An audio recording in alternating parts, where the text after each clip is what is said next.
bem-vinda ao canal Bytes Bíblicos, o seu canal no YouTube com cursos para você aprender Bíblia de verdade. E é só aqui no canal Bytes Bíblicos que você tem o curso Liturgia da Palavra para você entender de vez as leituras da missa. O nosso encontro de hoje é um recorte, os melhores momentos, vamos dizer assim, daquilo que foi a nossa aula da última terça-feira no nosso curso completo via plataforma Zoom. Se você estiver interessada, se você estiver interessado, veja no primeiro comentário fixado deste vídeo mais informações, um link com mais informações para o curso e também o link para fazer a inscrição. Antes ainda de começar o vídeo, deixe o seu like, inscreva-se no canal, marque o sininho para receber notificações, porque senão você deixar para o fim, você vai esquecer. E vamos ver o que o próximo domingo nos traz de leituras e de orientações para a nossa quaresma. O segundo domingo da quaresma, no próximo domingo, dia 16. A primeira leitura é tirada do livro do Gênesis, capítulo 15, lá, aliança de Deus com Abrão. E eu sei que a Rita vai falar depois, mas já vou dizer já, preste atenção, porque tem gente que vai ler errado na missa, porque não é Abraão, é Abrão ainda. Depois, Salmo 26 ou 27, conforme a Bíblia. Filipenses e o Evangelho de Lucas. Lucas é o único evangelista que dá destaque até acentuado à oração de Jesus. Nós vamos ver Jesus no Evangelho de Lucas constantemente rezando. Antes ou depois de algo importante, Jesus está rezando. Lucas é o único que fala que Jesus estava rezando quando se transfigurou. Então veja aí esta insistência de Lucas na oração. Agora, aqui que a coisa começa a ficar curiosa, né? Como se chama o nome do monte em que aconteceu a transfiguração? A tradição popular, assim como os guias turísticos de Israel, vão dizer que é o Monte Tabor. Só que, então aqui vocês prestem atenção, que domingo que vem alguém vai falar que Jesus estava no alto do Monte Tabor quando se transfigurou. Mas, confiram aí na Bíblia de vocês, o nome do monte não está escrito. É uma tradição antiga da igreja, por uma série de razões, identificaram esta montanha como sendo o Monte Tabor, mas nenhum dos evangelhos canônicos diz em como se chamava aquele monte. Tá?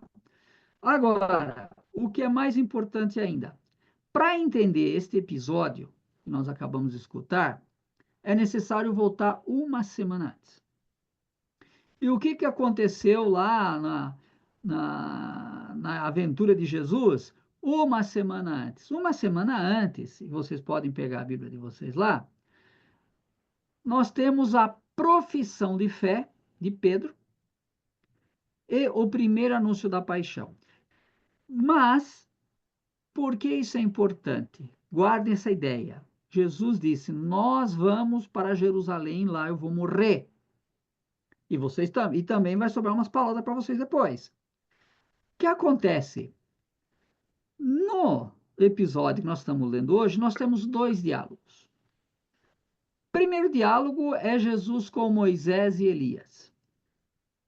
E o segundo diálogo é Pedro com Jesus e com Deus Pai. Então vamos ver lá. Primeiro diálogo, Jesus com Moisés e Elias. Moisés, a lei. Elias, os profetas. Então, talvez seja um modo de Lucas dizer que os discípulos entenderam quem Jesus era baseados na lei e nos profetas. Mas também tem outro detalhe que às vezes a gente não presta atenção, que Lucas é o único evangelista que diz qual era o assunto da conversa. Os outros dois, Mateus e Marcos, simplesmente diz Jesus estava conversando com Moisés e Elias. Que aí, numa leitura espiritual, né, vai dizer que nós também temos que dialogar com Moisés e Elias, né? Deixar que a lei e os profetas nos guiem, tá tudo certo. Mas Lucas é o único que diz o assunto. E o assunto aqui, na nossa tradução litúrgica, estavam conversando sobre a sua morte. Mas esta tradução não é boa. Vamos conferir como é que está na Bíblia de vocês. Peguem a Bíblia de vocês aí. Vamos ver. O texto grego diz Êxodo. No caso aplicado a Jesus, não é a morte, é morte, ressurreição e ascensão. Lucas é o único evangelista que narra a ascensão de Jesus. Então, isso é outro detalhe curioso. Então, Lucas já, quando é Lucas que acrescenta essa história, o assunto, já apontando para a ascensão de Jesus. Pedro diz assim: mestre, tá tão bom aqui, né? Tá tão bom a gente ficar aqui, não vamos não vamos descer não. Essa história de ir para Jerusalém, essa história, mestre, não dá. Pedro, lá, tanto em Mateus como em Marcos, já tinha dito assim: mestre, que essa história de ir para Jerusalém, né? Sai dessa, mestre. Sai dessa, nós não vamos lá não. Nunca vai te acontecer isso, mestre. Sai dessa. E Jesus responde o que para Pedro? Sai da minha frente, cala a boca, capeta. Cala a boca, Satanás. Só que, curiosamente, isso não está em Lucas. Tem Marcos, está em Mateus.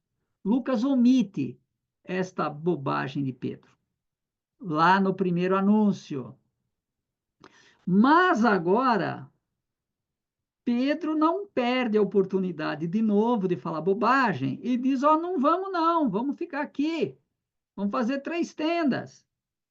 E aí, a bobagem é tão grande que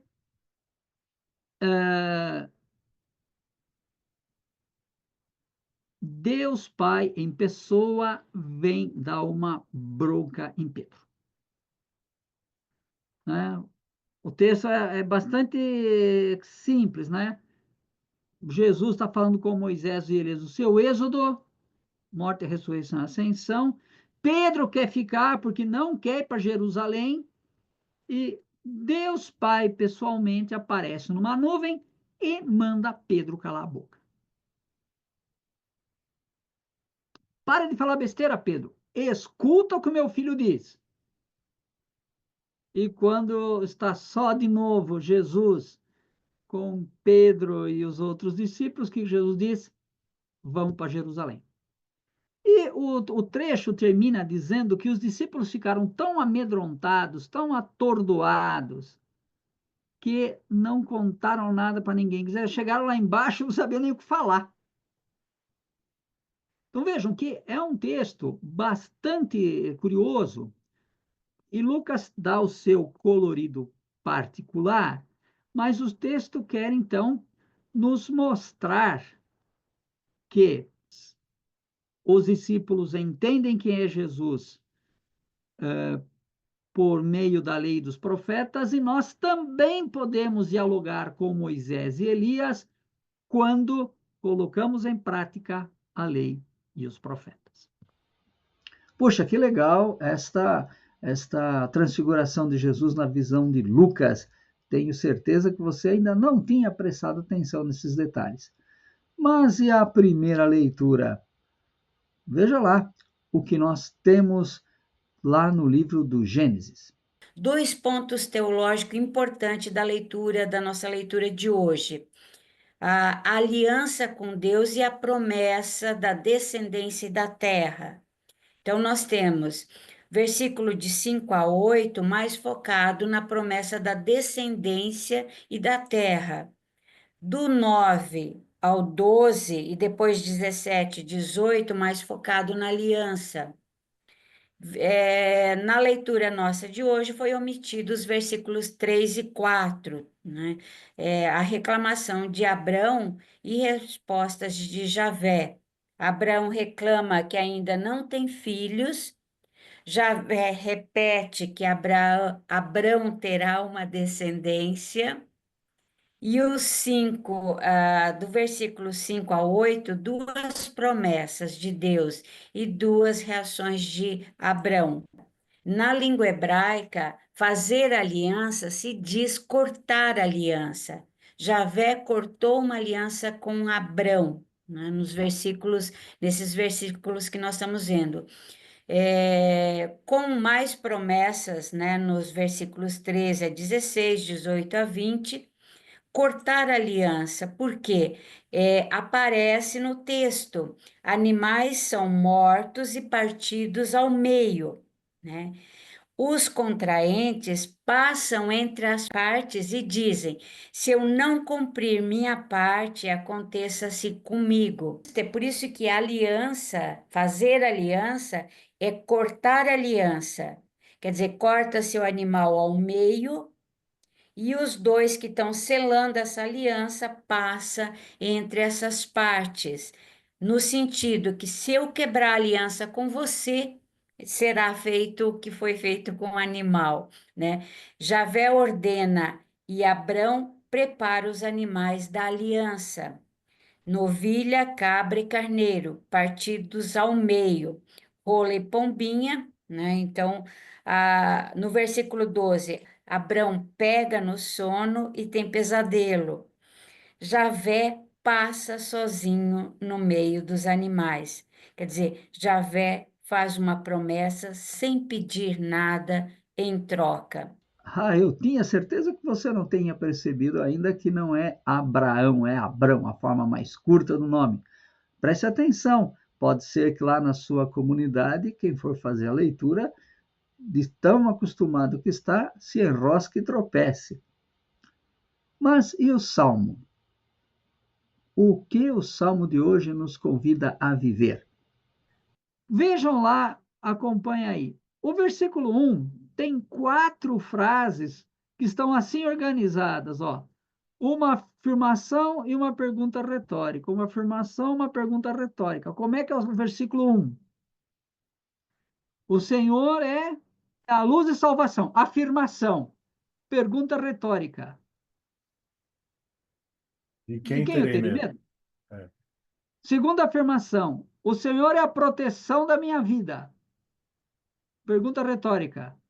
Que mal eu temerei? Agora, preste atenção nisso, né?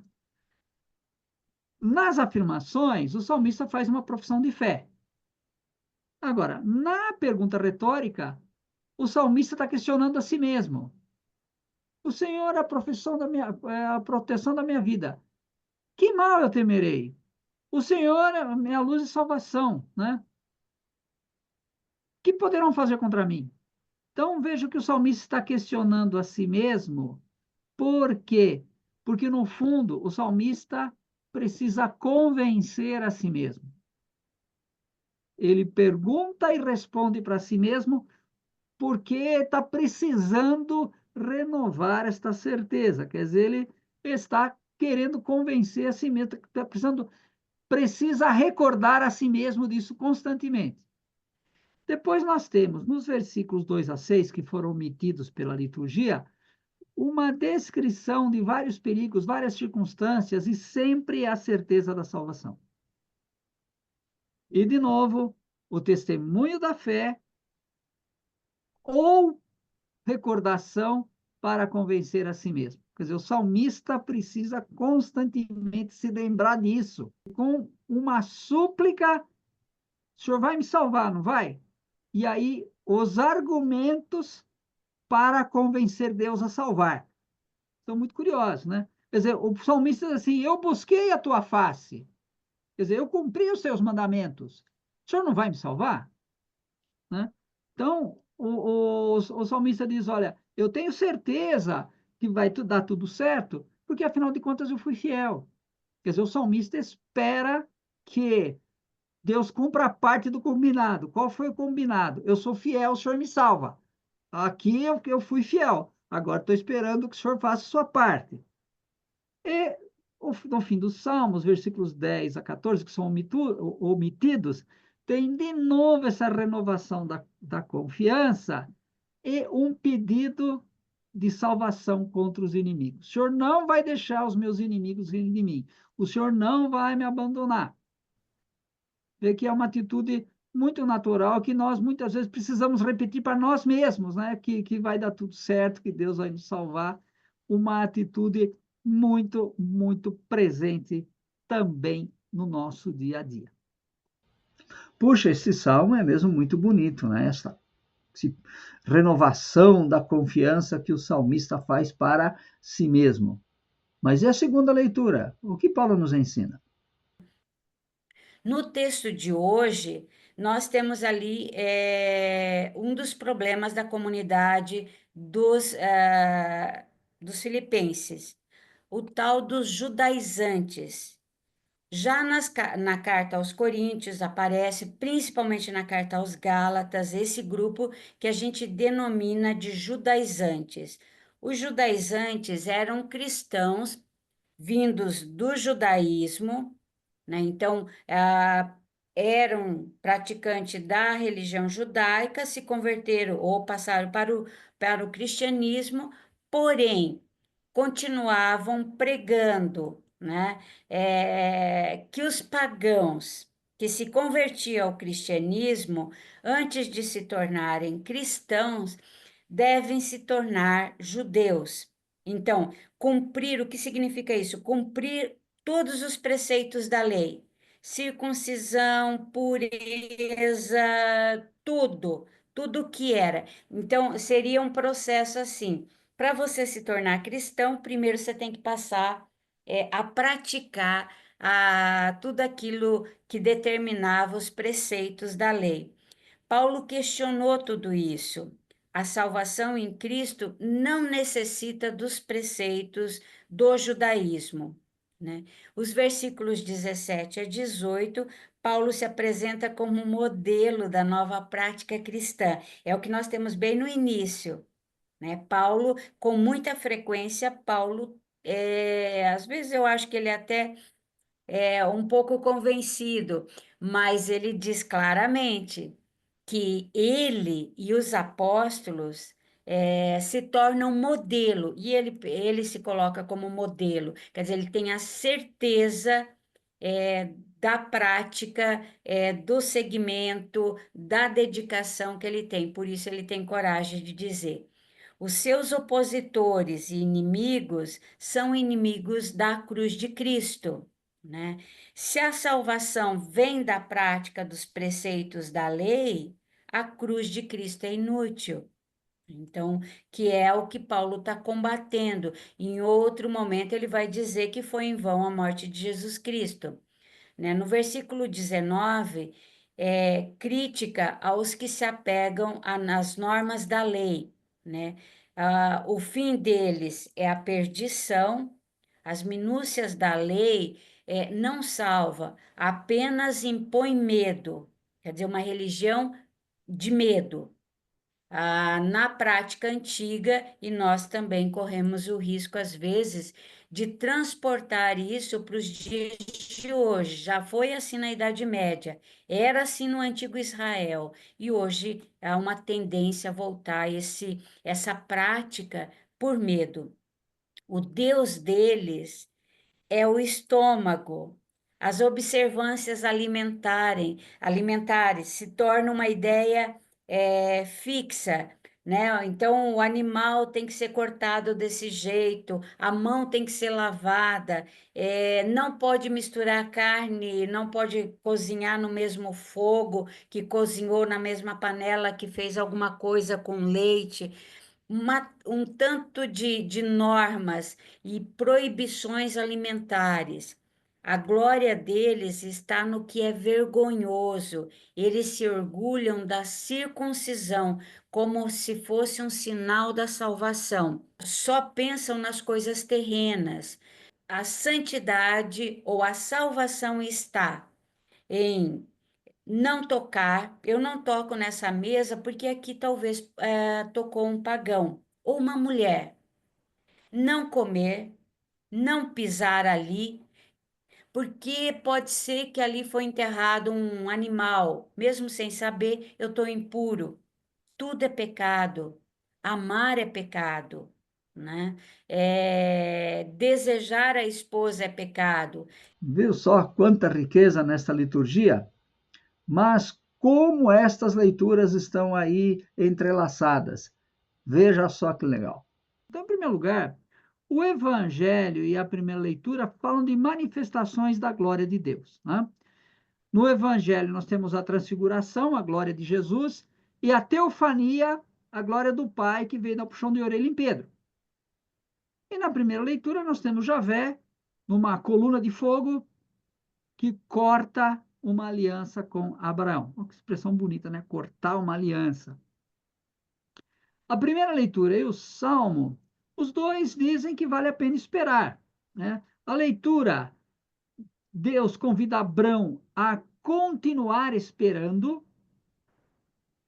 diz, olha, quando é que vai cumprir? Não, fica tranquilo, porque eu vou cumprir.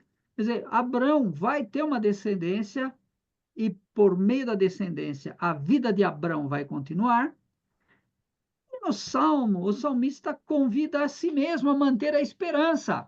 Aquilo que nós vimos, o salmista precisa repetir para si mesmo: a bondade do Senhor eu vou ver na terra dos vivos. Quer dizer, antes de eu morrer, Deus vai cumprir a promessa.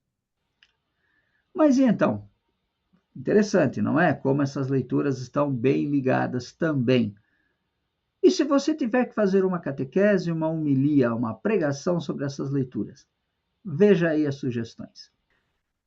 Estamos no tempo da Quaresma, tempo de conversão, e pensando o Ano Santo, que o Papa nos convida à esperança, então as leituras nos ajudam a praticar a esperança como forma de conversão. Olha que coisa curiosa, coisa bonita. O Evangelho nos mostra que o ensinamento da lei dos profetas são a fonte de discernimento e força, e não causa de medo e castigo, que também, de uma certa forma, aparece na segunda leitura. Quer dizer, a lei e os profetas são orientação, e é necessário a gente escutar a lei e os profetas para ter discernimento, para ter força, não para nos ficarmos aí o tempo todo nos fazendo culpados e com medo. A primeira leitura mostra que a iniciativa é sempre de Deus. E mais do que a iniciativa ser de Deus, Deus não depende das nossas capacidades, da nossa santidade, da nossa bondade, das nossas perfeições para fazer promessas e para cumprir as promessas. Quer dizer, a iniciativa de Deus, gratuitamente. Já o Salmo, né, mostra uma atitude que muitas vezes é a nossa também. Quantas vezes nós precisamos repetir para nós mesmos o que nós acreditamos?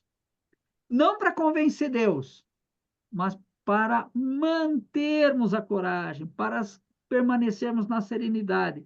Quantas vezes precisamos repetir para nós mesmos que vale a pena esperar, né? E, por fim, a segunda leitura nos mostra a necessidade de distinguirmos entre o que é vontade de Deus e o que são manias, tradições, costumes, devoções humanas. E nos mostra que minúcias e escrúpulos podem se tornar algo tão pesado que enfraquecem, destroem a esperança. Espero que você tenha gostado do nosso encontro de hoje. Não se esqueça de deixar o seu joinha, o seu like, inscreva-se no canal, marque o sininho para receber notificações e compartilhe este vídeo com um amigo, com o presbítero, com o diácono da sua comunidade. E deixe o seu comentário. O seu comentário é muito importante para nós. E pense na possibilidade de seguir conosco os encontros online e síncronos ou sincrônicos toda terça-feira à noite. Veja no primeiro comentário deste vídeo os links para você se inscrever e obter mais informações sobre o nosso curso. Uma boa continuação de Quaresma para você e que este tempo de preparação para a Páscoa seja, de fato, um tempo de esperança e de conversão.